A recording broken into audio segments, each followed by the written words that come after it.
जय हिंद, वंदे मातरम साथियों। Mission master bye दीपक के यूट्यूब प्लेटफॉर्म पर आप सभी दोस्तों का बहुत बहुत स्वागत है।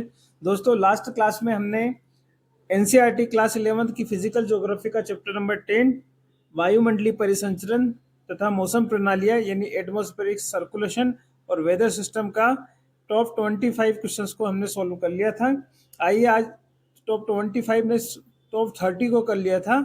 आइए आज हम करते हैं उसका 31 नंबर का क्वेश्चन नंबर 31 पे आप देखिए, घाटी समीर किस समय विकसित होती है?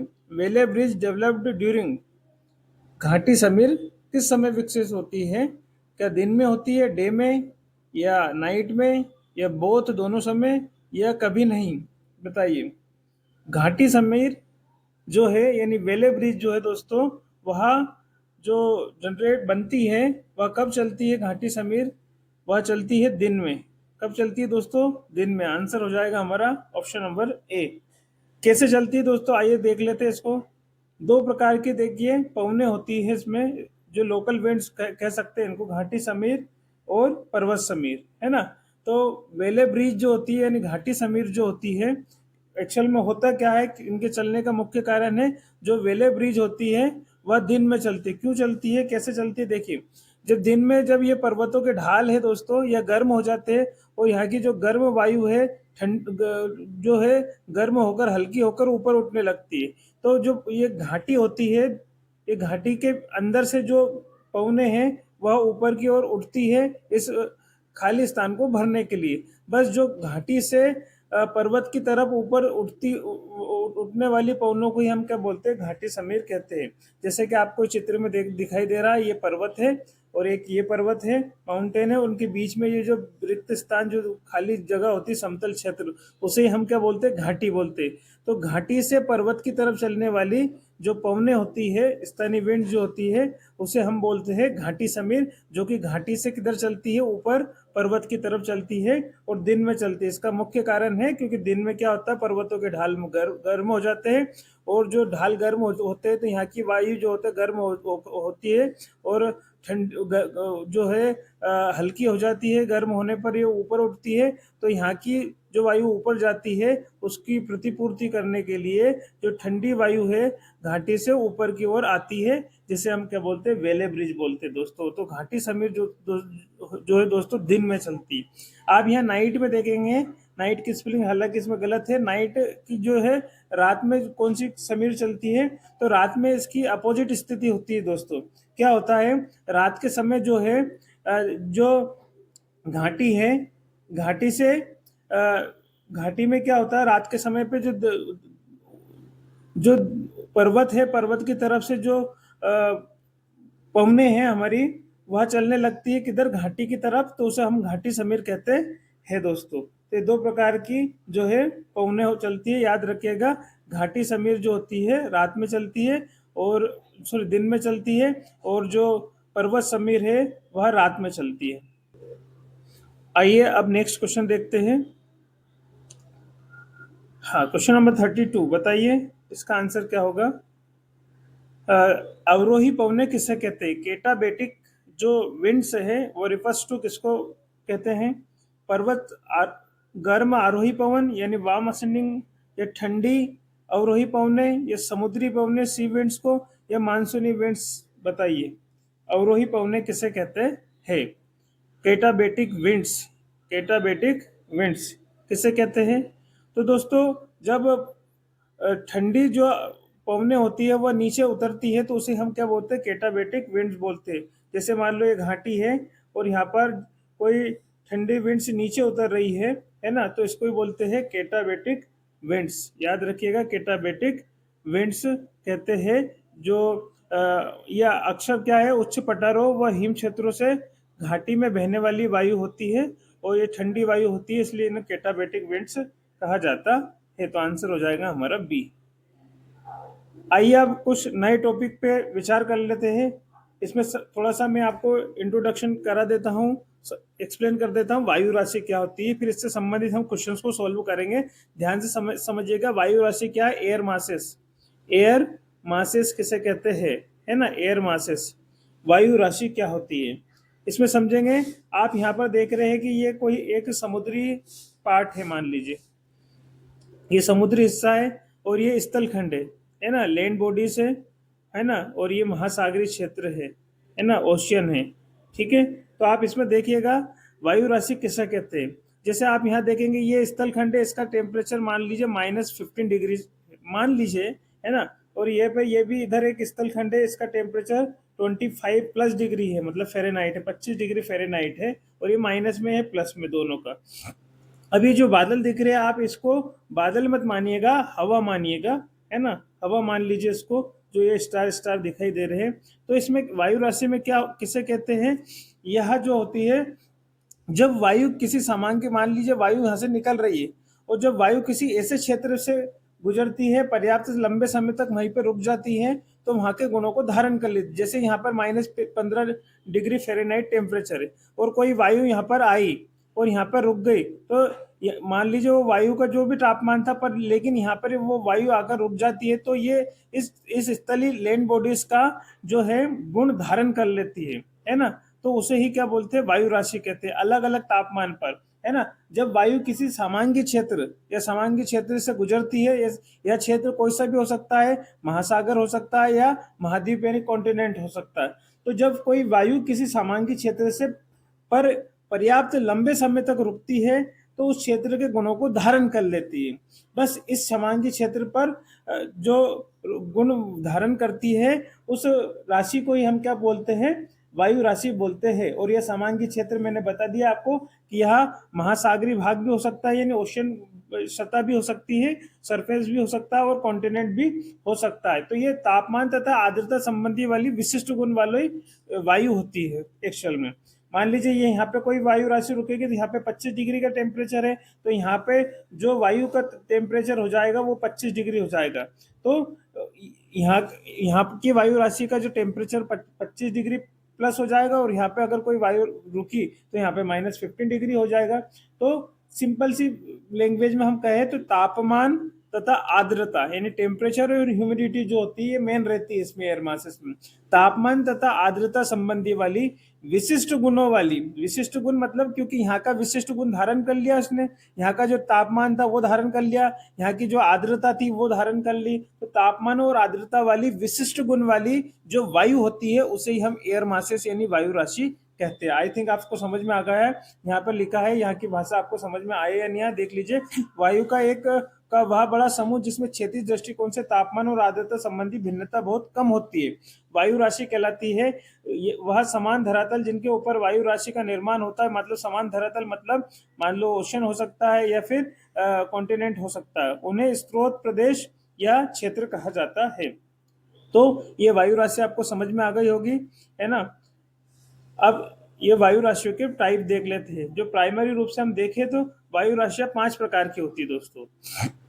कैसी होती है, यदि उष्णकटिबंधीय यानी ट्रॉपिकल क्षेत्र में बनती हैं, यानी ट्रॉपिकल रीजन में बनती हैं और महासागरीय सतह पे बनती है ना, तो उसे क्या बोलते हैं, महासागरीय उष्णकटिबंधीय।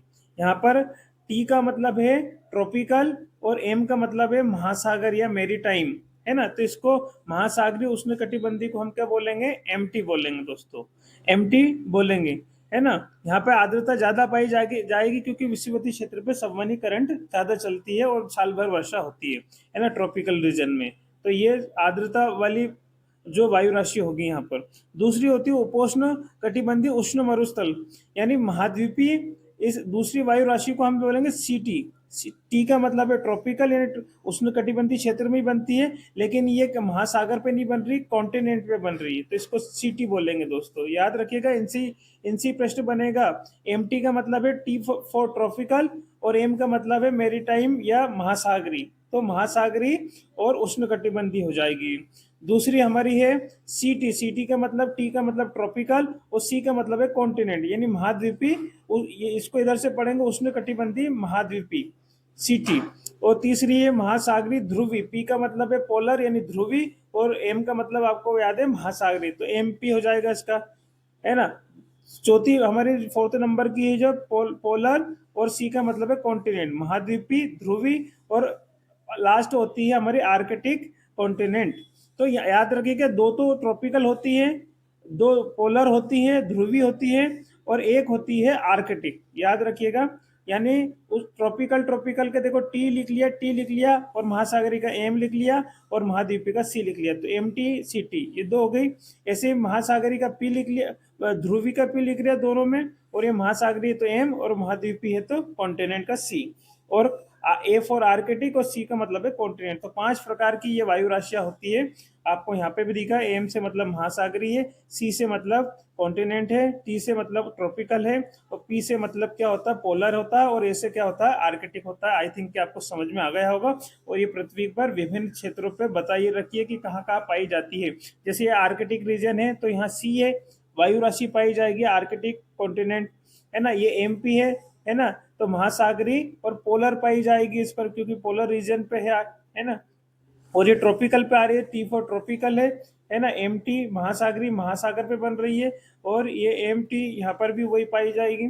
इस प्रकार से वायु राशियां 5 प्रकार की होती है। हमने वायु राशि एयर मासेस पढ़ लिया, और वो 5 प्रकार की जो वायु राशियां होती है प्राइमरी रूप से वो देख लिया। आइए क्वेश्चंस को देख लेते हैं इससे संबंधित।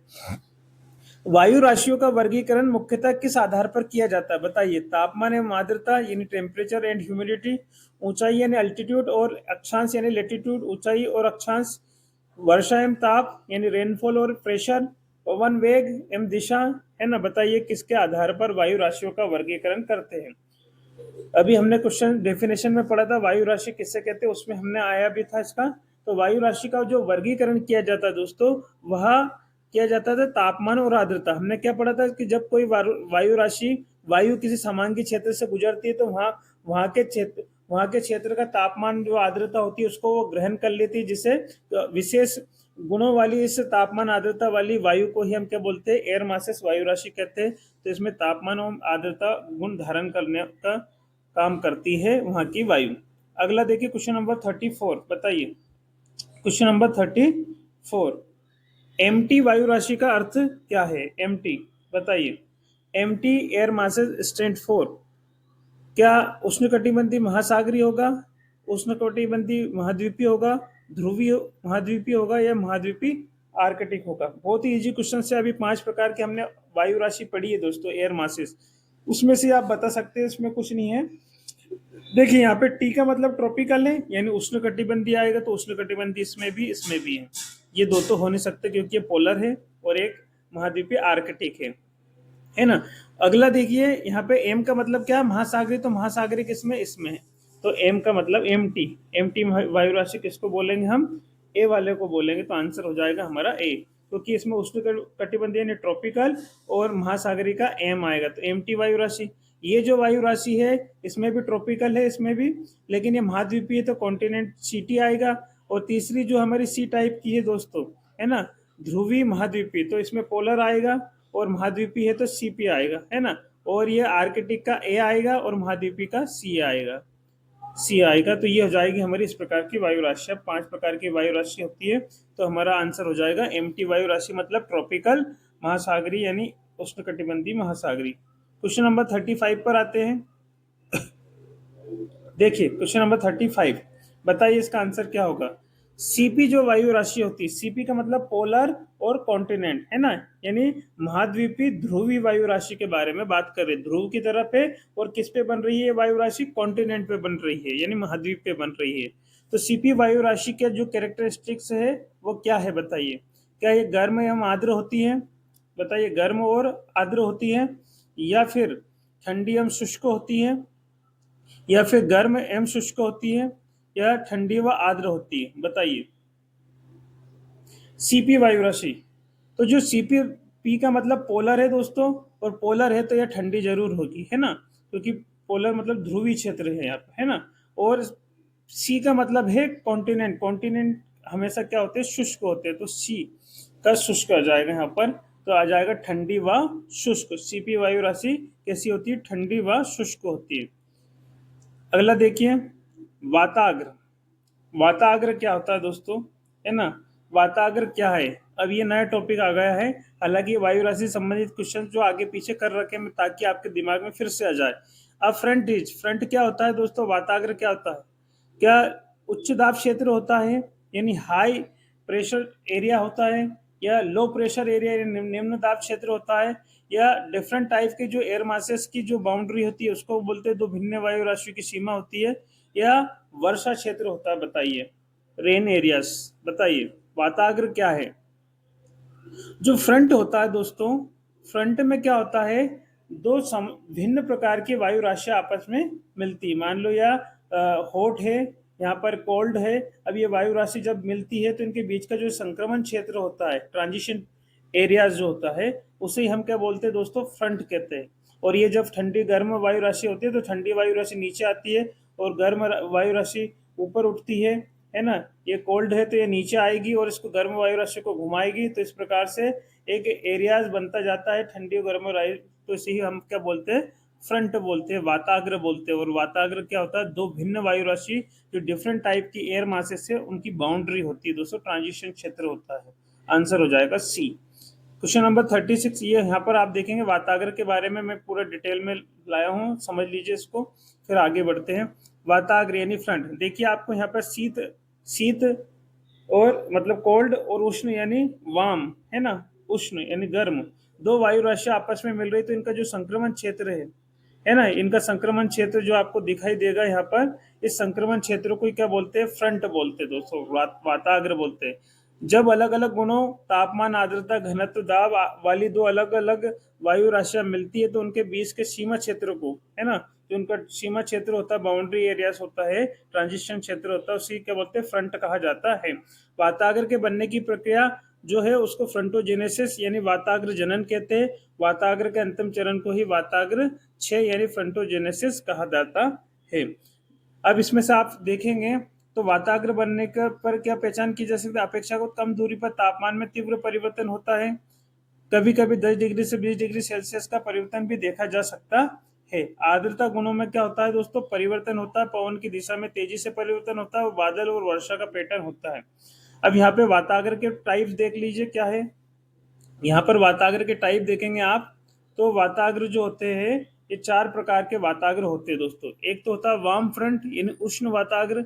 अब उष्ण वाताग्र में क्या होता है दोस्तों, उष्ण वाताग्र में जब ये जो गर्म वायु आपको दिख रही है ये ऊपर उठती है, किसके ऊपर चलती है, जो शीत वायु होती है यानी कोल्ड एयर जो होती है उसके ऊपर चढ़ती है ना, और ऊपर चढ़ती है। तो इस प्रकार का जो फ्रंट होता है जब दो भिन्न प्रकार की वायु राशि मिलती है, लेकिन इसमें जो उष्ण वायु होती है यानी वार्म जो एयर होती है वह क्या करती है, ठंडी वायु के ऊपर चढ़ती है। तो इस प्रकार के वाताग्र को उष्ण वाताग्र कहते हैं, वार्म फ्रंट कहा जाता है। यहाँ पर देख लीजिए क्या लिखा है, जब गर्म और हल्की वायु राशि पहले से मौजूद ठंडी व भारी वायु राशि के प्रतिकूल चलती है, मतलब उसके ऊपर चढ़ती है, तब यह ठंडी और भारी वायु राशि के ऊपर उठती है। शीत वाताग्र के विपरीत, है ना, तापमान और वायु की दिशा में परिवर्तन धीरे धीरे होता है। तो आप इसमें याद रखिए उष्ण का मतलब है गर्म, इसमें गर्म वायु राशि क्या होती है, ऊपर उठती है ना। गर्म वायु राशि ठंडी वायु राशि के ऊपर रहती है ना। ये दिख रहा है आपको, इसमें दिख रहा होगा उष्ण वायु यानी वार्म एयर जो है वह ऊपर है और शीत वायु जो है नीचे। दूसरा देखिए, देखना शीत वाताग्र यानी कोल्ड फ्रंट किससे कहा जाता है, जब शीतल यानी जो ठंडी है वह भारी वायु राशि गर्म और हल्की वायु राशि के समक्ष आती है, तब क्या होता है, तब यह गर्म और हल्की वायु राशि को अपने ऊपर ले लेती है। शीत वाताग्र का ढाल गर्म और हल्की वायु राशि की तुलना में अधिक होता है। देख लीजिए आप, यहाँ पर दिख रहा होगा, जब ये शीत वाताग्र है, शीत वाताग्र में ठंडी वायु राशि है वो नीचे बैठेगी और जो गर्म वायु राशि क्या होगी, ऊपर ऊपर रहेगी। तो ये जो जो ठंडी वायु राशि है गर्म वायु राशि को क्या करेगी, ऊपर धकेलती है, तो उसे शीत वाताग्र कहा जाता है। इसमें शीत वायु जो है यानी ठंडी वायु जो है एयर है वह क्या होती है, गर्म वायु को ऊपर धकेलती है। स्थायी वाताग्र किसे कहते हैं, यानी स्टेशनरी फ्रंट किसे कहा जाता है। इसमें क्या है, कोई भी किसी को धकेलता नहीं है, एक दूसरे के समानांतर यानी पैरेलल चलती है। देखिए जब यह उत्पन्न होता है तब दो वायु राशियां एक दूसरे के खिलाफ बल लगा रही होती है, लेकिन दोनों में से कोई भी इतना शक्तिशाली नहीं होता है कि एक दूसरे की दिशा दे सके, मतलब दोनों बराबर होती है ना।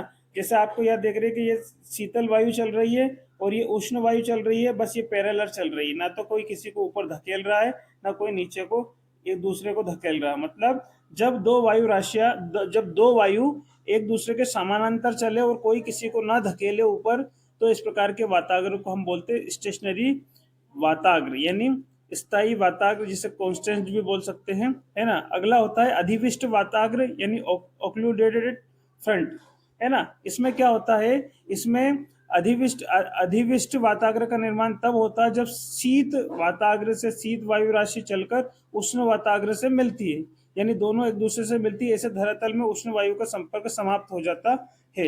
यह आपको देख रहे अति शीत वायु जो नीचे है और शीतल वायु उष्ण वायु दोनों एक दूसरे से मिल रही है और इसमें दोनों का कॉलम एक जैसा खड़ा हो जाता है, मतलब ऐसा होता है। तो इस प्रकार के वाताग्र को हम क्या बोलते हैं दोस्तों, अधिविष्ट वाताग्र कहा जाता है। मुझे लगता है कि चारों वाताग्र आपको अच्छे से समझ में आ गए होंगे। तो यह जो होता है, और वाताग्र के बारे में कुछ डेफिनेट जानकारी और समझ लीजिए, है ना। वाताग्र का जो निर्माण होता है वो कब होता है, एक तो होना चाहिए लो प्रेशर दोस्तों, है ना। वाताग्र बनने के लिए स्थिति पूछी जाती है एग्जाम में कि वाताग्र कब बनता है, कि तीव्र वायुदाब होना चाहिए, है ना। क्या होना चाहिए, तीव्र वायुदाब होना चाहिए, है ना। दूसरा क्या है, दूसरा तापमान प्रवणता होना चाहिए, यानी टेम्परेचर ग्रेडियंट्स होना चाहिए, तापमान में अंतर होना चाहिए दोस्तों। दूसरी कंडीशन ये है वाताग्र बनने के लिए।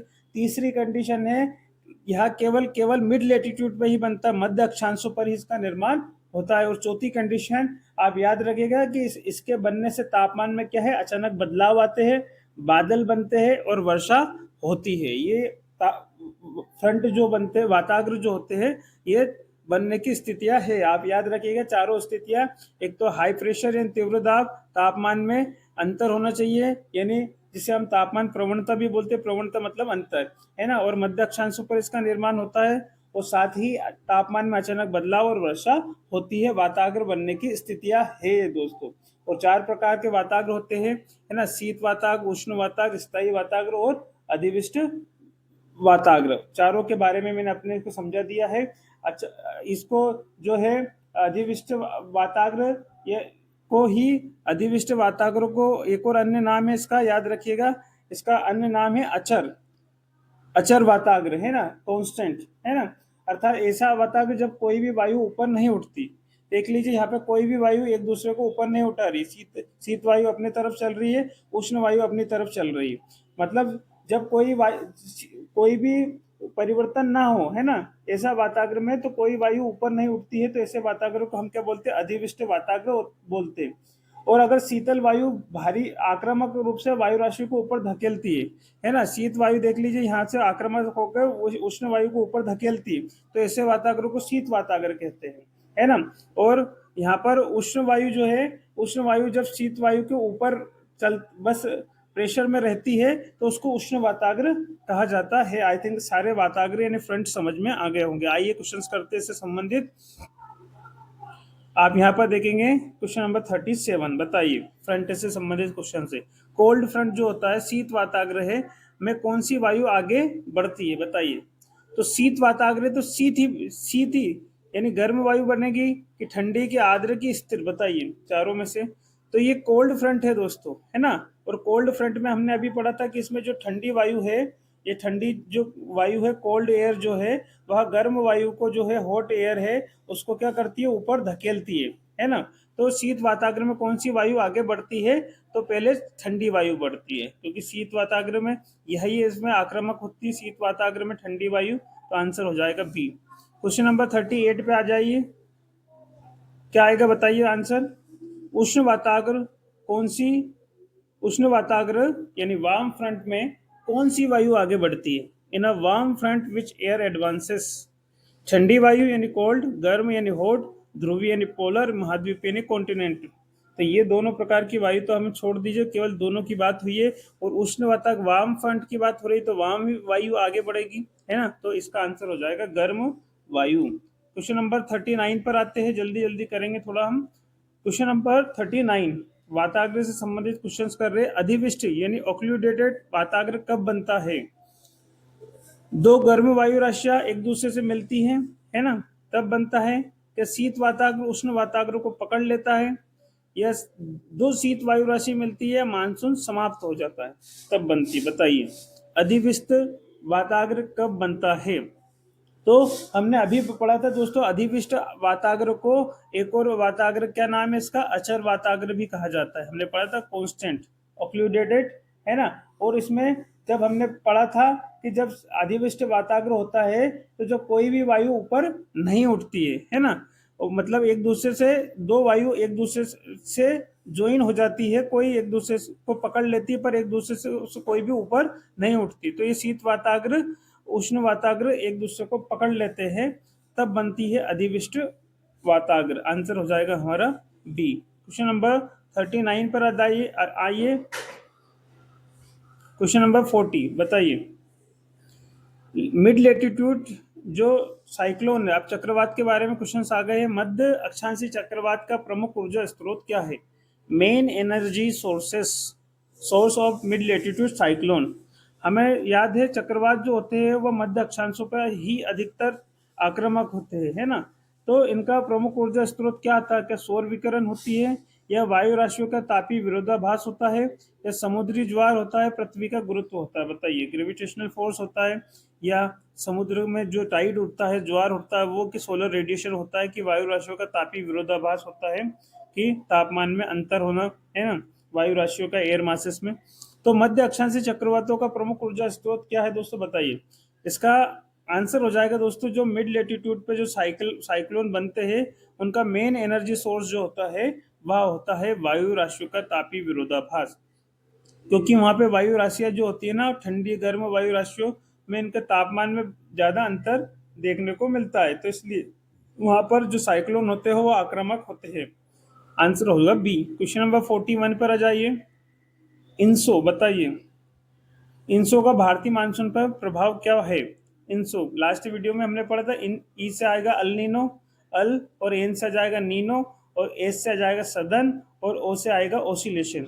इंसो का मतलब है अल नीनो और प्लस सदन ओसिलेशन, यानी दक्षिणी विक्षोभ।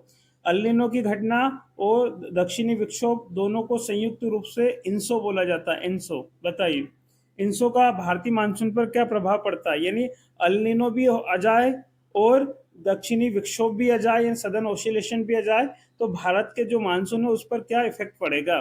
क्या वर्षा में वृद्धि हो जाएगी, यानी ज्यादा बारिश हो जाएगी, कि वर्षा की कमी की संभावना होगी, या कोई प्रभाव नहीं होगा, या हिमपात में वृद्धि हो जाएगी, इंक्रीजिंग ऑफ स्नोफॉल? बताइए क्या होगा।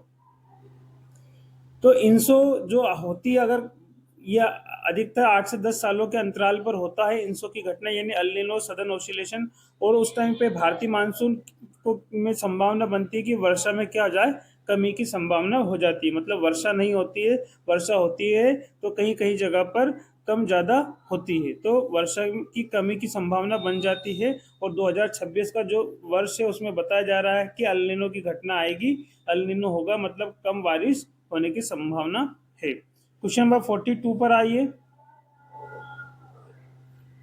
क्वेश्चन नंबर, ये फिर से देखिए, वायु राशि एयर मासेस से संबंधित क्वेश्चन आ गए। अभी 5 प्रकार की एयर मासेस पढ़ी थी हमने, बताइए एयर मासेस से संबंधित है, C A, C P, M T, C T, है ना। इनमें से देखिए निम्न में से कौन सी वायु राशि सबसे अधिक आर्द्र होती है? बताइए, आर्द्र जिसमें सबसे ज्यादा ह्यूमिडिटी होती है, बताइए, ह्यूमिड होती है यानी आर्द्रता होती है, कौन सी एयर मासेस है? सी ए, सी ए का मतलब है आर्कटिक महाद्वीपी। दूसरा सी पी, पी, पी का मतलब पोलर, और सी का मतलब कॉन्टिनेंट यानी ध्रुवी महाद्वीपी। एम टी यानी टी का मतलब ट्रॉपिकल यानी उष्णकटिबंधी, और एम का मतलब है महासागरी, उष्णकटिबंधी महासागरी। और चौथा है हमारा फोर्थ डी वाला ऑप्शन, ट्रॉपिकल कॉन्टिनेंट यानी जो महाद्वीपी और उष्णकटिबंधी महाद्वीपी। बताइए इन चारों में से कौन सा आंसर होगा, किसमें सबसे अधिक ह्यूमिडिटी होगी, किस वायु राशि में? तो दोस्तों इसका आंसर हो जाएगा हमारा जो ट्रॉपिकल ट्रॉपिकल महासागरी जो होती है ना, इसमें आर्द्रता ज्यादा होती है। क्यों होती है? क्योंकि देखिए आप जो विषुवत रेखा है, ये ट्रॉपिकल रीजन है, यहाँ पर जब महासागर पे ऊपर ये वायु राशि आती है तो इसको ह्यूमिडिटी मिलती रहती है, आर्द्रता मिलती है, क्योंकि यहाँ पे संवहन तरंग चलती है ऊपर की तरफ, और दिन में एकदम बारिश होती है, और साल भर बारिश होती है ट्रॉपिकल रीजन में, है ना, विषुवत रेखी क्षेत्र पर। तो यह इसका आंसर हो जाएगा एम टी, यानी महासागरी ट्रॉपिकल यानी उष्णकटिबंधी। महासागरीय उष्णकटिबंधी जो वायु राशि है उसमें सबसे अधिक आर्द्रता पाई जाती है। आंसर हो जाएगा सी। क्वेश्चन नंबर 43, आप यहाँ पर देखेंगे फिर से वो वायु राशियां है, ये हमने अभी पढ़ ली थी, जिसमें से एम टी जो है अभी हमने पढ़ा था, ये एम टी महासागरीय उष्णकटिबंधी, जो कि इसमें आर्द्रता ज्यादा होती है। आइए आगे बढ़ते हैं। क्वेश्चन नंबर 43, उष्णकटिबंधीय चक्रवात यानी ट्रॉपिकल साइक्लोन जो है दोस्तों, है ना, उनकी ऊर्जा का मुख्य स्रोत क्या है? अभी पढ़ा था इसे, है ना, ये अभी पढ़ा था, है ना। उष्णकटिबंधीय चक्रवात की जो होता है मिड लेटीट्यूड पे ज्यादा होते हैं, और उनका जो होता है क्या ऊर्जा का स्रोत? गुप्त ऊष्मा का विमोचन, सौर विकिरण, भूतापीय ऊर्जा या ज्वारीय ऊर्जा। बताइए क्या हो जाएगा इसका आंसर? हो जाएगा दोस्तों गुप्त ऊष्मा का विमोचन। मुख्य स्रोत यही होता है उष्णकटिबंधीय चक्रवात पे, जो इसको गति देता है, साइक्लोन को अधिक आक्रामक बताता है, लेटेंट हीट रहती है, रिलीज होती रहती है इसमें से। तो याद रखिएगा, आंसर हो जाएगा ए। क्वेश्चन नंबर 44, बताइए उष्णकटिबंधीय चक्रवात सामान्यतः किस अक्षांशीय क्षेत्र में उत्पन्न होते? बताइए चारों ऑप्शन में से, 0 से 5 डिग्री पर, 5 से 20 डिग्री पर, 30 से 45 डिग्री पर, या 45 से 60 डिग्री पर। बताइए। ट्रॉपिकल साइक्लोन जो होते हैं दोस्तों, वह सामान्यतः किस अक्षांशीय सीमा में उत्पन्न होते हैं? अब ये ट्रॉपिकल की बात हो रही है दोस्तों। चक्रवात कौन सा? उष्णकटिबंधीय। उष्णकटिबंधीय चक्रवात, पहले तो उष्णकटिबंधीय क्षेत्र कहाँ होता है? ये नदन हेमिस्फेयर होता है और ये सदर्न हेमिस्फेयर होता है। उत्तरी गोलार्ध दक्षिणी गोलार्ध से दोनों तरफ 23.5, ये भूमध्य रेखा से इधर नॉर्थ में भी 23.5 डिग्री और दक्षिण में भी 23.5 डिग्री के बीच का जो क्षेत्र होता है उसे हम क्या बोलते हैं? ट्रॉपिकल रीजन बोलते हैं, उष्णकटिबंधीय क्षेत्र बोलते हैं। और इसमें कौन सा एरिया आ सकता है? देखिए, किस उष्णकटिबंधीय चक्रवात सामान्यतः किस अक्षांशीय सीमा में उत्पन्न होंगे, तो आप देख के बताइए। तो उष्णकटिबंधीय चक्रवात 0 से 5 डिग्री में नहीं हो सकता। यहाँ पे तो चक्रवात उत्पन्न ही नहीं होते दोस्तों 0 से 5 डिग्री पे, क्योंकि यहाँ पर कोरिलेसिस बल का मान क्या होता है? शून्य होता है। और कोरिलेसिस बल के मान शून्य होता है, तो जो यहाँ पर जो भूमध्य रेखा पर जो हवाएं चलती है, जो कि व्यापारिक ट्रेड विंड्स चलती है, वो ऊपर की ओर उठती है, लगभग 18 किलोमीटर लगभग लंबवत उठती है। मतलब यहाँ से आप यूं समझ लीजिए। तो यहाँ पर ट्रॉपिकल रीजन्स में जो उष्णकटिबंधीय चक्रवात उत्पन्न नहीं होते, ये याद रखिएगा। लेकिन 5 से 20 डिग्री, बिल्कुल ये आंसर सही होगा। 5 से 20 डिग्री पर ही ट्रॉपिकल साइक्लोन उत्पन्न होते हैं। 23.5 डिग्री भूमध्य रेखा से दोनों साइड ट्रॉपिकल रीजन, लेकिन 55 डिग्री का एरिया छोड़ दीजिए, क्योंकि यहाँ पर डोल्ड्रम बेल्ट होता है। डोल्ड्रम बेल्ट यानी आईटीसी जेट का क्षेत्र होता है, इंटर ट्रॉपिकल कन्वर्जन जोन। तो इसमें जो उष्णकटिबंधीय चक्रवात उत्पन्न नहीं होते, किसी प्रकार का चक्रवात उत्पन्न नहीं होता, क्योंकि कोरिलेशन बल का मान शून्य होता है। 30 से 45 डिग्री भी नहीं, 45 से 60 भी नहीं, मध्य अक्षांशीय क्षेत्र हो जाता है। आंसर हो जाएगा 5 डिग्री से 20 डिग्री। क्वेश्चन नंबर 44 पर आते हैं दोस्तों। बताइए इसका आंसर क्या होगा? निम्न में से कौन उष्णकटिबंधीय चक्रवात के विकास हेतु आवश्यक नहीं है? नहीं पूछा दोस्तों। Which of the following is not essential for tropical cyclone development? Tropical cyclone के बनने के लिए, डेवलपमेंट के लिए कौन जरूरी नहीं है? नोट पूछा है। समुद्री सतह और 27 डिग्री सेल्सियस से अधिक होना चाहिए, क्या ये जरूरी नहीं है? या उच्च आर्द्रता, हाई ह्यूमिडिटी, या तीव्र ऊर्ध्वाधर पवन कर्तन, या कोरिलेसिस बल। बताइए कौन आवश्यक नहीं है? तो अभी हमने देखा कि कोरिलेसिस बल तो होना चाहिए। अगर कोरिलेसिस बल का मान शून्य हो जाता है तो ट्रॉपिकल साइक्लोन की उत्पत्ति होती ही नहीं है। कोरिलेसिस बल तो अनिवार्य है, इसमें नहीं पूछा है कौन सा नहीं है। और अगर उसको आर्द्रता नहीं मिलेगी, है ना, आर्द्रता नहीं मिलेगी, तो फिर क्या होगा? साइक्लोन चल ही नहीं पाएगा। और 27 डिग्री सेल्सियस और महासागरीय सतह और ऊपर से समुद्र की सतह होनी चाहिए, और उस पर 27 डिग्री सेल्सियस से अधिक टेम्परेचर चाहिए, तो ही ट्रॉपिकल साइक्लोन की उत्पत्ति होती है। और हाई ह्यूमिडिटी यानी उच्च आर्द्रता भी होती है, लेकिन इसके लिए जरूरी नहीं है तीव्र ऊर्ध्वाधर पवन कर्तन, यानी डायरेक्ट ऊर्ध्वाधर का मतलब वर्टिकल पवन, जैसे कि संवहनी तरंग चलती है ना भूमध्य रेखा पर, भूमध्य रेखा पर दोनों तरफ से ट्रेड विंड्स चलती है, व्यापारिक पवन, और यहाँ से एकदम ऊपर उठ के फिर ये क्या होती है, फेरल बेल्ट का यानी सब ट्रॉपिकल बेल्ट पर नीचे अवतलन होता है। तो इस कारण से यहाँ पर आंसर हो जाएगा दोस्तों तीव्र ऊर्ध्वाधर कर्तन। यानी स्ट्रॉन्ग हियर वर्टिकल विंड्स, इसकी जरूरत नहीं होती है। याद रखिएगा तीनों कंडीशन उष्णकटिबंधीय चक्रवात यानी ट्रॉपिकल साइक्लोन की उत्पत्ति के लिए 27 डिग्री सेल्सियस तापमान से अधिक होना चाहिए और समुद्री सतह होना चाहिए, हाई ह्यूमिडिटी मिलना चाहिए, कोरियोलिस बल होना चाहिए। ये तीनों कंडीशन है ट्रॉपिकल साइक्लोन के लिए। क्वेश्चन नंबर 46 आप यहाँ पर देख लीजिए, उष्णकटिबंधीय चक्रवात को पूरा अच्छे से समझा रखा है। यहाँ पर आप देखेंगे उष्णकटिबंधीय चक्रवात जो होता है वह महासागरीय क्षेत्रों में अत्यधिक कम दबाव वाले क्षेत्र के गर्म कोर से विकसित होता है, यानी महासागरीय क्षेत्र में ही उत्पन्न होता है। दोस्तों याद रखिएगा, है ना, उष्णकटिबंधीय चक्रवात जो होता है केवल महासागर पर उत्पन्न होता है, याद रखिएगा।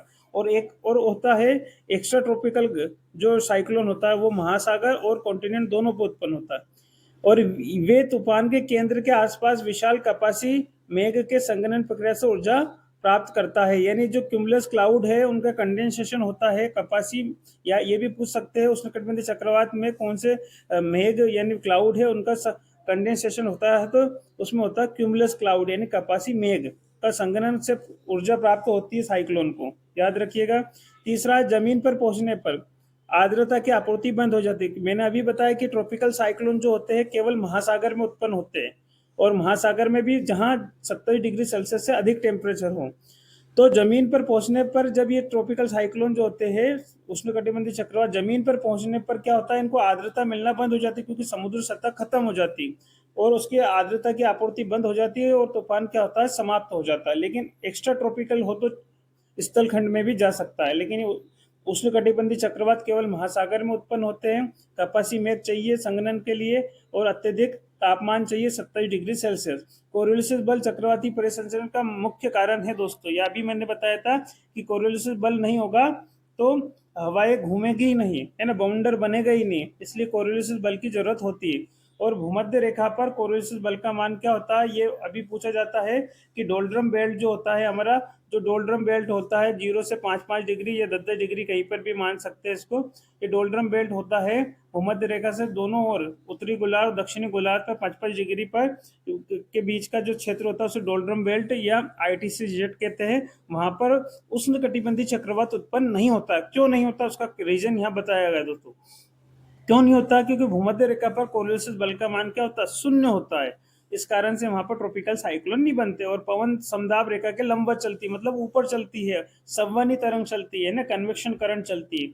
निम्न दाब क्षेत्र और अधिक गहन होने की बजाय पूरित हो जाता है। यही कारण है कि भूमध्य रेखा के आसपास ट्रॉपिकल साइक्लोन नहीं बनते हैं, याद रखिएगा। और यहाँ पर ये कंडीशन दे रखी है कि ट्रॉपिकल साइक्लोन के बनने के लिए क्या क्या चाहिए, फिर से एक बार वो याद कर लीजिए। 27 डिग्री सेल्सियस से अधिक का तापमान और वह समुद्री सतह मतलब समुद्री सतह होना जरूरी है, 27 डिग्री सेल्सियस से अधिक तापमान, कोरियोलिस बल का होना जरूरी है और लंबवत वायु में कम भिन्नता मतलब लंबवत वायु में अधिक भिन्नता हो तो गलत है वो, है ना। लंबवत वायु में कम भिन्नता मतलब लंबवत वायु सीधी नहीं चलनी चाहिए ऊपर एकदम, है ना, घुमावदार चलना चाहिए, कम भिन्नता होना चाहिए, तो तभी तो साइक्लोन बनेगा, है ना। तो ये है पहले से मौजूद कमजोर निम्न दाब का क्षेत्र मतलब लो प्रेशर एरियाज होना चाहिए, लो प्रेशर का एरिया निम्न दाब क्षेत्र होना चाहिए, है ना। समुद्र तल प्रणाली के ऊपर विचलन करना चाहिए मतलब समुद्र के ऊपर ही ये हवाएं चलनी चाहिए और लंबवत पवन वेग में कम भिन्नता मतलब वही हमने यहाँ पे पढ़ा, लंबवत कम वायु में कम भिन्नता होना चाहिए।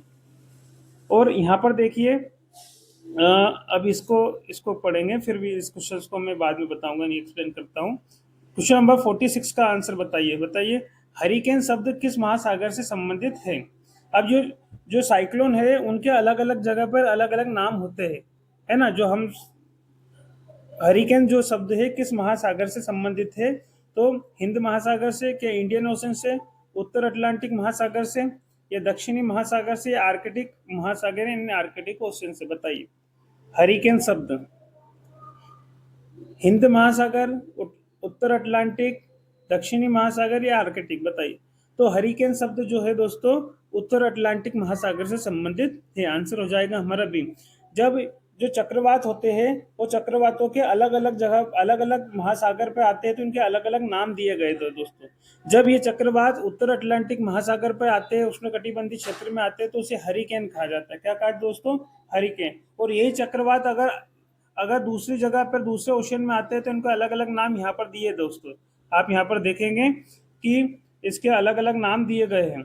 यहाँ पर देखिए कि अगर ये इंडियन ओशन यानी हिंद महासागर में आते हैं तो उसको साइक्लोन कहा जाता है, यानी चक्रवात ही कहा जाता है। जो हम भारत में बोलते हैं चक्रवात आ गया, यानी क्योंकि हम भारतीय है तो हमारे हिंद महासागर में आता है तो हम चक्रवात बोलते हैं। अगर ये अटलांटिक में आए तो अभी हमने पढ़ा कि इसको क्या बोलेंगे, हरिकेन्स बोलेंगे दोस्तों। अगर ये वेस्टर्न पैसिफिक यानी पश्चिमी प्रशांत महासागर में आए या सदर्न साउथ के चाइना सी में आए यानी दक्षिणी चीन सागर में आए तो इसको टाइफून कहा जाता है। अगर दक्षिणी चीन सागर में टाइफून कहा जाता है और पश्चिमी प्रशांत महासागर में भी आए चक्रवात तो उसको टाइफून कहा जाता है।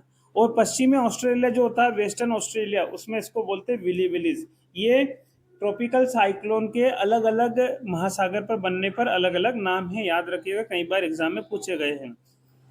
आइए नेक्स्ट क्वेश्चन देखते हैं। ये हो गया हरिकेन हमारा। शीत वाताग्र, ये फ्रंट का फिर से क्वेश्चन है, इसको करिए। कोल्ड फ्रंट में गर्म वायु का क्या होता है? शीत वाताग्र, अभी हमने पढ़ा था शीत वाताग्र, तो शीत वाताग्र ही आगे रहे, कोल्ड वायु जो होगी वही ज्यादा आक्रामक होगी। नीचे धकेली जाती है क्या शीत वाताग्र में? नीचे नहीं धकेली जाती, क्योंकि शीत वाताग्र है तो शीत वायु यानी कोल्ड एयर है वो आक्रामक होगी, है ना। ऊपर उठाई जाती है, स्थिर रहती है, समाप्त होती है।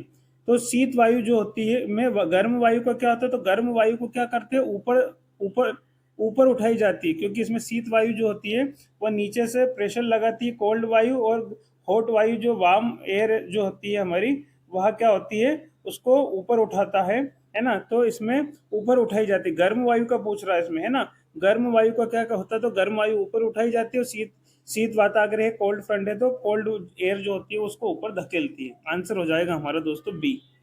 क्वेश्चन नंबर 48 पर आते हैं। निम्न में से किस प्रकार की वर्षा शीत वाताग्र में से सर्वाधिक संबंधित है? बताइए, शीत वाताग्र से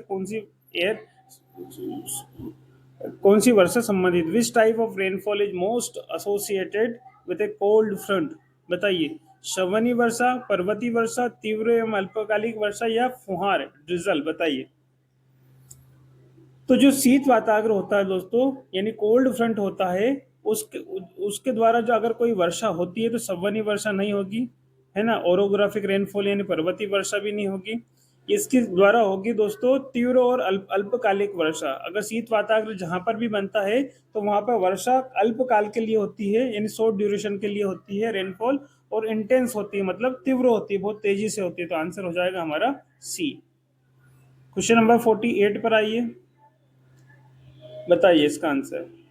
निम्न में से कौन सा बहिरुष्ण कटिबंधी चक्रवात, जिसके बारे में मैंने अभी कहा था एक्स्ट्रा ट्रॉपिकल साइक्लोन की बात हो रही है, which is a characteristics of an extra tropical cyclone? बहिरुष्ण कटिबंधी चक्रवात की विशेषता क्या है? इंग्लिश वर्ड याद रखिए, बहुत अच्छा है, एक्स्ट्रा ट्रॉपिकल साइक्लोन। क्या नेत्र का विकास होता है, वाताग्र की उपस्थिति, केवल महासागर पर बनना, विषुवत रेखा के पास बनना? बताइए क्या होगा। नेत्र का विकास नहीं होता दोस्तों एक्स्ट्रा ट्रॉपिकल में, ये उष्ण कटिबंधी जो हमारा साइक्लोन होता है, चक्रवात होता है, उसमें होता है नेत्र का विकास। आई बनती है बीच में, है ना। लो प्रेशर का एरिया जो होता है उसे हम चक्रवात की आंख बोलते हैं, है ना। केवल महासागर पर बनना, एक्स्ट्रा ट्रॉपिकल साइक्लोन के बारे में मैंने अभी बताया था कि यह स्थल पर यानी लैंड बॉडीज पर और वाटर बॉडीज यानी महासागर दोनों पे बनता है।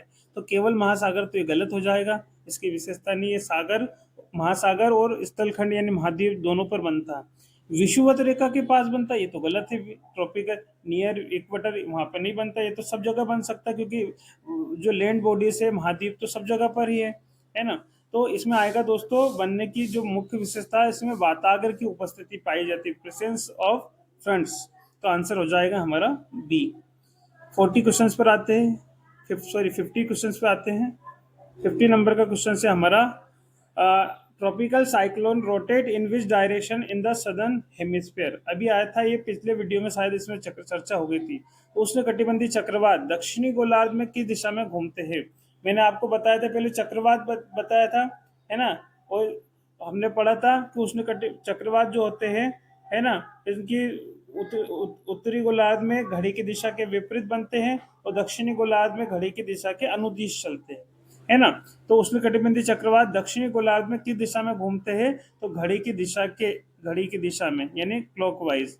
यहाँ पे याद रखिएगा डायग्राम, ये एंटी क्लॉकवाइज है नदर्न हेमिस्फीयर में यानी उत्तरी गोलार्ध में, और इस सदर्न हेमिस्फीयर की बात हो रही थी, इसमें दक्षिणी गोलार्ध में किस दिशा में घूमते हैं, तो घड़ी की दिशा के अनुदिश, मतलब घड़ी की दिशा में क्लॉकवाइज।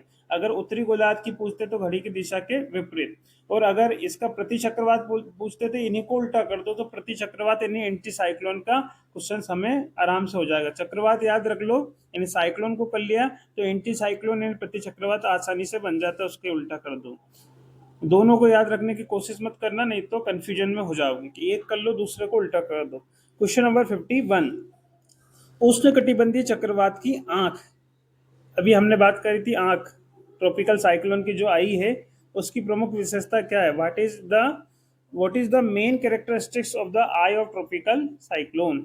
क्या वहां पर सर्वाधिक वर्षा होती है, शांत एवं कम वायु वेग होता है, सर्वाधिक वायु वेग होता है, उच्च दाब का क्षेत्र होता है। बताइए, जो उष्णकटिबंधीय चक्रवात की जो आंख होती है दोस्तों, आंख है ना, वहां पर क्या होता है, उसकी विशेषता होती है कि उष्णकटिबंधीय चक्रवात की जो आंख होती है उस पर जो होता है वो क्या होता है, कम वायु वेग होता है। मतलब वहां पर जो है हवाएं घूमती कम है क्योंकि वो शांत क्षेत्र होता है ना, है ना, शांत होता, कम एरियाज होता है। लेकिन इसकी जो वॉल होती है, वॉल मतलब दीवार, है ना, इसकी जो दीवार होती है यहाँ पर बहुत तीव्र वायु चलती है दोस्तों, यहाँ पे बहुत तीव्र वायु चलती है। याद रखिएगा, सर्वाधिक वायु वेग क्या होता है, उस जो चक्रवात की जो दीवारें होती है, वॉल होती है, उस पर सबसे ज्यादा क्या चलती है, वायु का वेग होता है। उच्च दाब तो हो ही नहीं सकता, उच्च दाब क्षेत्र तो कब पाया जाता है, जब एंटी साइक्लोन का जो सेंटर होता है उसमें। अगला क्वेश्चन देखिए 52, बताइए उष्णकटिबंधीय चक्रवात में सर्वाधिक वायु वेग कहाँ पाया जाता है। अभी मैंने बताया था आई में, where is the maximum wind speed found in tropical cyclone. आई में यानी इन द आई वॉल में, भारी वर्षा पट्टियों में, या ऊपरी क्षोभ मंडल में। बताइए, तो क्षोभ मंडल और भारी वर्षा पट्टियों तो छोड़ दीजिए, और आई में तो क्या होता है, ये तो कॉम एरियाज होता है, शांत वायु क्षेत्र होता है ना, कोई वायु नहीं चलती है। आई वॉल पर सबसे ज्यादा क्या होता है, क्या चलती है, सर्वाधिक वायु एक होती है, इस पर स्पीड ज्यादा होती है एयर की, है ना, तो आंसर हो जाएगा हमारा बी। आगे बढ़ते हैं, क्वेश्चन नंबर 53, विकसित उष्णकटिबंधीय चक्रवात की आंख का सामान्य व्यास कितना होता है। व्यास का मतलब जो उष्णकटिबंधीय जो साइक्लोन होता है उसकी जो आई होती है ना, उसका डायमीटर पूछा जा रहा है, मतलब यहाँ तक, यहाँ से यहाँ तक का एरिया, ये जो आंख होती है मतलब जो लो प्रेशर का एरिया होता है, निम्न दाब क्षेत्र होता है, केंद्रीय होता है, ये साइक्लोन का जो केंद्र बिंदु होता है उसे ही चक्रवात की क्या बोलते हैं, आई कहा जाता है दोस्तों, याद रखिएगा, चक्रवात की आंख। अब उसका जो व्यास है वो कितना होता है, कि 20 से 50 किलोमीटर का होता है, 50 से 100, 150 से 250, या 300 से 500। बताइए क्या आंसर होगा।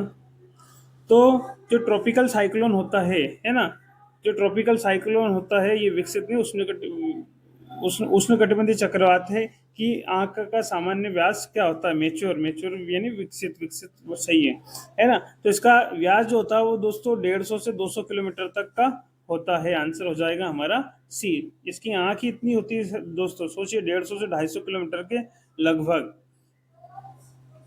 अगला क्वेश्चन 54, बताइए, अभी पढ़ा था हमने, निम्न में से कौन सा उष्णकटिबंधीय चक्रवात का स्थानीय नाम नहीं है, ट्रॉपिकल साइक्लोन का जो लोकल नेम है वो नहीं है, नॉट पूछा है, हरिकेन, टाइफून, टोर्नेडो, या विली विली। बताइए कौन सा लोकल नेम नहीं है चक्रवात का, उष्णकटिबंधीय चक्रवात का लोकल नेम नहीं है। बताइए, हरिकेन बिल्कुल है, ये उत्तर अटलांटिक महासागर पर जब तो साइक्लोन आता है तो उसको हम हरिकेन कहा जाता है। टाइफून, टाइफून भी दक्षिणी चीन सागर और पश्चिमी प्रशांत महासागर इन पैसिफिक ओशन में आता है तो उसको टाइफून कहा जाता है। विली विली, ये ऑस्ट्रेलिया में इसको ट्रॉपिकल साइक्लोन को विली विली कहा जाता है। टोर्नेडो नहीं है दोस्तों, टोर्नेडो एक तूफान है ना, तो आंसर आएगा हमारा सी। टोर्नेडो क्या स्थानीय तूफान है दोस्तों, चक्रवात नहीं है। साइक्लोन अलग होता है, तूफान अलग होता है। अब अगला क्वेश्चन देखिए, क्वेश्चन नंबर 55। टोर्नेडो सामान्यतः किस अक्षांशीय क्षेत्र में अधिक उत्पन्न होते हैं? बताइए, इस क्वेश्चन का आंसर क्या है? टोर्नेडो यानी जो लोग तूफान होते हैं टोर्नेडो, वो तूफान किस अक्षांशीय क्षेत्र में अधिक उत्पन्न होते हैं? विषुवतीय क्षेत्र में, उपोष्ण क्षेत्र में, मध्य अक्षांश में या ध्रुवीय क्षेत्र में? बताइए किस एरिया में टोर्नेडो आते हैं। तो टोर्नेडो जो होता है दोस्तों, जो स्थानीय तूफान होता है, ये आक्रामक तूफान होता है, वो मिड लेटीट्यूड में उत्पन्न होते हैं, मध्य अक्षांश में इनकी उत्पत्ति होती है, याद रखिएगा।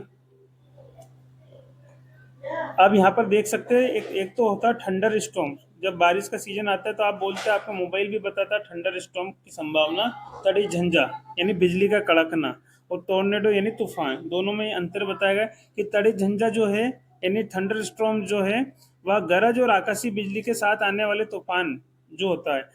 बहुत तेजी से बिजली गरज रही है और आकाशीय बिजली भी गिरती है और हवाएं भी चलती है, तो उसको थंडर स्टॉर्म बोलते हैं या तड़ी झंझा कहा जाता है। ये कपासी मेघों के से संबंध होते हैं, क्यूमुलस क्लाउड जो होते हैं उनके कंडेंसेशन से बनते संबद्ध होते हैं। आर्द्र गर्म दिनों में गहन संवहन के कारण ये तूफान आते हैं, है ना। दूसरी तरफ है टोर्नेडो। टोर्नेडो क्या है? तेज आंधी से कभी कभी सर्पल पवन बड़ी ऊर्जा के साथ हाथी की सूंड की तरह नीचे आते हैं, जैसे आपको यहाँ दिख रहा है, घूमता घूमता नीचे आता है ना। तो जिसके केंद्र में बहुत कम दाब होता है, मतलब इसके बीच में जो होता है लो प्रेशर होता है, जिससे इसके मार्ग में भारी तबाही होती है। ऐसी परिघटना को हम क्या बोलते हैं? लोकल भाषा में बवंडर बोलते हैं, कि बवंडर आया है ना। तो ये नीचे आती हुई हवा दिख रही होगी आपको, और ऊपर की ओर धारा के साथ सर्पिलाकार कीप बन रही है, इस प्रकार की दिख रही है आपको। तो इसको बाउंडर बोलते हैं, बाउंडर को तूफान बोलते हैं। लेकिन तड़ी झंझा अलग होती है कि बिजली भी कड़क रही है ना, और बिजली के साथ में तूफान आया है, तो उसको तड़ी झंझा थंडर स्टॉर्म कहा जाता है। आइए आगे बढ़ते हैं। समुद्र के ऊपर बनने वाले टोर्नेडो को क्या कहा जाता है? बताइए, समुद्र के ऊपर। What is the tornado over water called? Cyclone, चक्रवात कहते हैं, वाटर स्पूट या टाइफून या स्टॉर्म सर्व्स? बताइए, समुद्र के ऊपर बनने वाले टोर्नेडो को क्या कहा जाता है? टोर्नेडो को क्या कहा जाता है? तूफान को क्या कहा जाता है?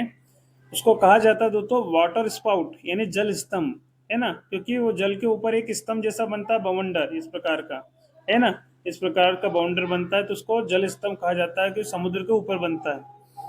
Question number 57। बताइए, तड़ी झंझा मुख्यतः किस कारण उत्पन्न होता है? ये दो ऑप्शन इधर आ गए हैं, चलो दो ऑप्शन देख लीजिए इधर। तड़ी झंझा यानी थंडर स्टॉर्म मुख्यतः किस कारण उत्पन्न है? क्या तापी संवहन के कारण, या ज्वारी प्रवाह के कारण, या दो ऑप्शन इधर है आपके, या समुद्री धाराओं के कारण, या पर्वतीय अवरोध के कारण? बताइए, थंडर स्टॉर्म मुख्यतः किन कारण से होता है? बताइए। तो थंडर स्टॉर्म जो होता है दोस्तों, वह आता है तापी संवहन यानी थर्मल कन्वेक्शन के कारण। आंसर हो जाएगा हमारा ए।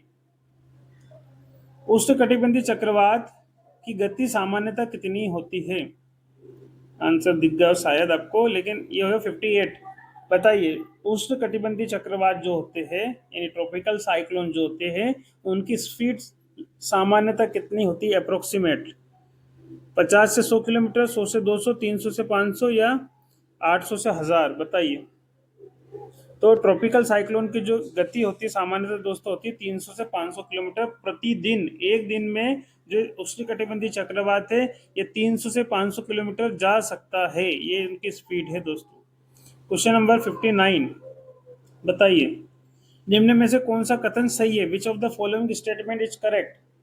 दो ऑप्शन नीचे आ गए हैं। तीसरा, याद रखिएगा किसके बारे में पूछ रहे हैं, ये कौन सा कथन सही है? टोर्नेडो का व्यास चक्रवात से बड़ा होता है, ये सही है क्या? टोर्नेडो का व्यास चक्रवात से बड़ा होता है। दूसरा, तड़ी झंझा यानी जो थंडर स्टॉर्म है, वो जो होते हैं उस तड़ी झंझा लंबी अवधि तक बनी रहती है, मतलब लॉन्ग टाइम तक चलती है तड़ी झंझा थंडर स्टॉर्म होता है। तो आपको मालूम है क्या? उष्णकटिबंधीय चक्रवात में केंद्रीय भाग निम्न दाब का होता है, टोर्नेडो ध्रुवीय क्षेत्र में बनते हैं। बताइए, तो देखिए दोस्तों, जो टोर्नेडो होते हैं वो मध्य अक्षांशों पे निर्मित होते हैं। हमने पढ़ा था अभी मिड लेटीट्यूड पे, तो ये तो आंसर हो जाएगा गलत। कौन सा सही है वो पूछा है। तड़ी झंझा लंबी अवधि तक तो रहते हैं कि बिजली लगभग एक हफ्ते से कड़क रही है ना, तो ये भी गलत है। उष्ण कटिबंधीय चक्रवात के केंद्रीय भाग में लो प्रेशर होता है, बिल्कुल सही है, निम्न दाब होता है। लो प्रेशर के चारों ओर ही, जिसे चक्रवात की आंख बोलते हैं, लो प्रेशर, उसके चारों ओर ही जो है उसकी वॉल पर बहुत तेजी से हवाएं चलने लगती है, जिसे हम क्या बोलते हैं, साइक्लोन कहा जाता है। तो उष्णकटिबंधीय चक्रवात जो होता है उसके केंद्रीय भाग पे लो प्रेशर होता है, ये बिल्कुल सही है, यही सही है हमारा।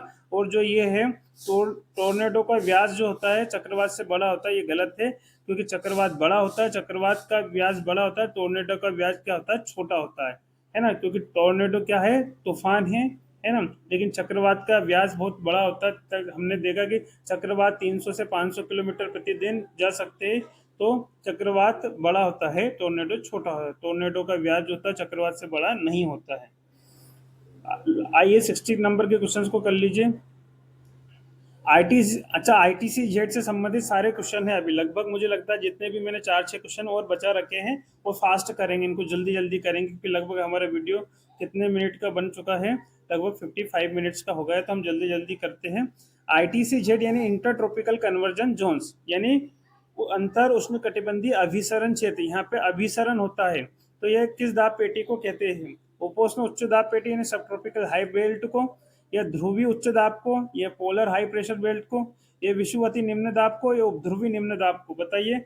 आईटीसी जेड मुख्यतः किस दाब पेटी से संबंधित है। आईटीसी जेड एक बेल्ट है ना, जो है हमने पढ़ा था कि भूमध्य रेखा के आसपास जो होता है, और यहाँ पर सूर्य की किरणें सीधी पड़ती है, तो यहाँ पे तापमान अधिक होता है, और जहाँ पे तापमान अधिक होता है वहाँ पे प्रेशर कम होता है। यानी ये जो बेल्ट बनेगा भूमध्य रेखा से दोनों तरफ 55 से 10 डिग्री का जो बेल्ट है, यह तापमान अधिक तो लो प्रेशर बेल्ट होगा, यानी निम्न दाब क्षेत्र होगा, है ना। तो विषुवती निम्न दाब क्षेत्र को ही हम क्या बोलते हैं, आईटीसी जेड कहते हैं। इसका अन्य नाम क्या है, डोल्ड्रम बेल्ट भी इसे कहा जाता है।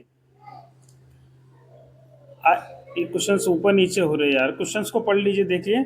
आईटीसी जेड में प्रमुख रूप से कौन सी पवनें मिलती है, ये पूछा है क्वेश्चन में, याद रखिएगा, है ना। Which winds convergence at the ITCZ, ITCZ में कौन सी पवनों का कन्वर्जेंस होता है, अभिसरण होता है। पछुआ पवनों का, ध्रुवी का, व्यापारिक का, कि मानसून का। हमने पढ़ा था दोस्तों आईटीसी जेड पर दोनों तरफ से कौन सी पवनें आती है, व्यापारिक पवनें, ट्रेड विंड्स दोनों मिलती है आकर के। इस चित्र में आप देख रहे हैं, ये आपको यहाँ पर दिखाई दे रहा है, ये है हमारा डोल्ड्रम बेल्ट आईटीसी जेड, जिसे हम कहते हैं भूमध्य रेखा निम्न वायुदाब पेटी। और यहाँ पर देखिए ये व्यापारिक पवनें दोनों तरफ से आ रही है, इस पर, है ना, मिल रही है, तो यहाँ पर व्यापारिक पवनें आकर के मिलती है। ठीक है, आंसर हो जाएगा हमारा व्यापारिक पवनें। अगला बताइए क्वेश्चन नंबर 62। आईटीसी जेट का मौसमी स्थानांतरण किस कारण होता है, पृथ्वी के रोटेशन के कारण, यानी घूर्णन गति के कारण, सूर्य की प्रत्यक्ष किरणों का उत्तर दक्षिण गमन होने के कारण, या चंद्रमा का मून्स की ग्रेविटी के कारण, या महासागरीय ओशन करंट के कारण, बताइए। चंद्रमा का गुरुत्वाकर्षण आएगा कि महासागरीय धारा आएगी, या पृथ्वी का घूर्णन, या पृथ्वी की प्रत्यक्ष किरणों का उत्तर दक्षिणी गमन। आईटीसी जेट जो होती है दोस्तों, वह अलग अलग समय पे, जैसे यहाँ पे है, तो ये गर्मी के समय पे थोड़ी बहुत इधर इधर होती है, उत्तरी गोलार्ध में खिसकती है, दक्षिणी गोलार्ध में खिसकती है आईटीसी जेट। तो उसके कारण मौसमी परिवर्तन भी होते हैं, भारत के मानसून पर भी इसका प्रभाव पड़ता है आईटीसी जेट का, इंटर ट्रॉपिकल कन्वर्जेंस जोन्स का। तो आईटीसी जेट का जो स्थानांतरण होता है मौसम के अनुसार, ये इधर से उधर जाता है, ये है सूर्य की प्रत्यक्ष किरणों का उत्तर दक्षिणी गमन, है ना। एक आभासी महसूस होता है कि सूर्य का आभासी उत्तर दक्षिण की तरफ हो रहा है, तो इसलिए आईटीसी जेड भी खिसकता है। क्वेश्चन नंबर 63, बताइए इसका आंसर। भारत में दक्षिणी पश्चिम मानसून का, यानी सदन, हमें मालूम है हमारे भारत में दक्षिणी पश्चिम मानसून से ही क्या होती है, बारिश होती है। तो भारत में दक्षिणी पश्चिम मानसून का मुख्य कारण क्या है, the major cause of southern south west monsoon in India is, ITC Z का उत्तर की ओर खिसकना, अल्निनो का प्रभाव, जेट सिस्टम का समाप्त, या ध्रुवीय पवनें यानी पोलर विंड्स, बताइए। तो भारत में जो दक्षिणी पश्चिमी मानसून है उसका मुख्य कारण है दोस्तों आईटीसी जेट का ऊपर खिसकना।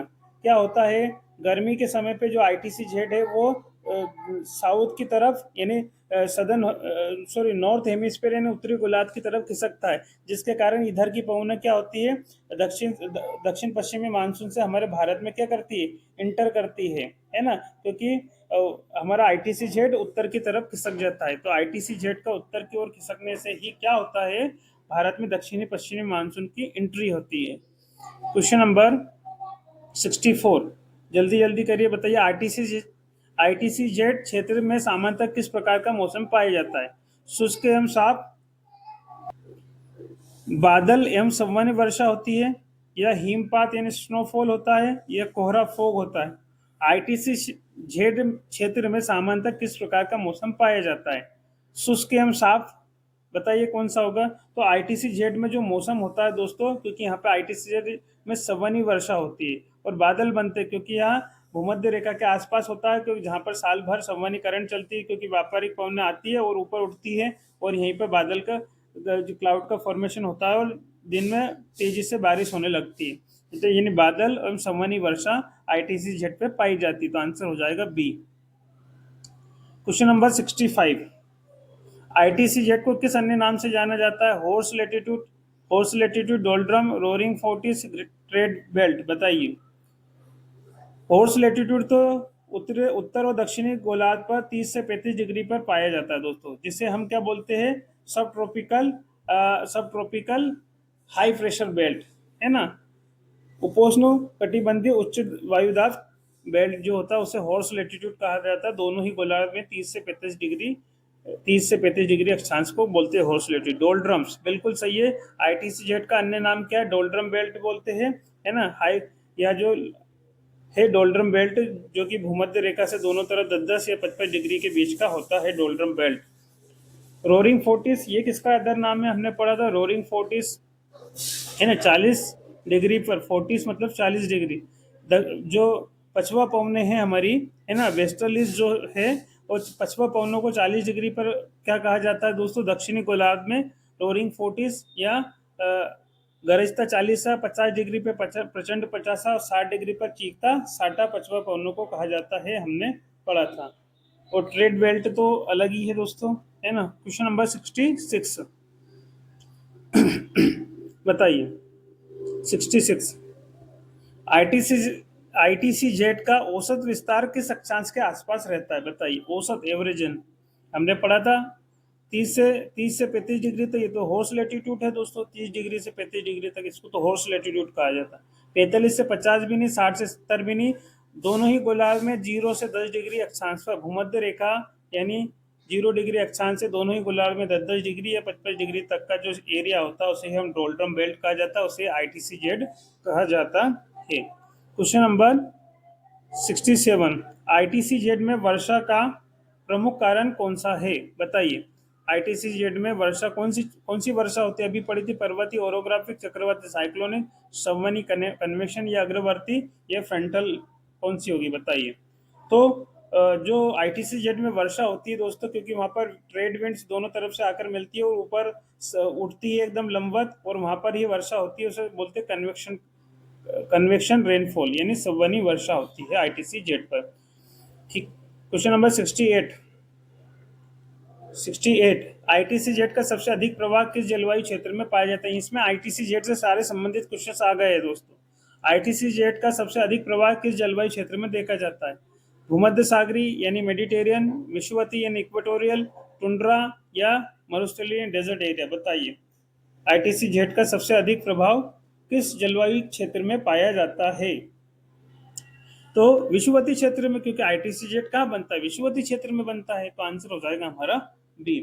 देख लेते हैं 68, ये लास्ट क्वेश्चन था दोस्तों। आई होप कि यह वीडियो आपको बहुत अच्छा लगा हो।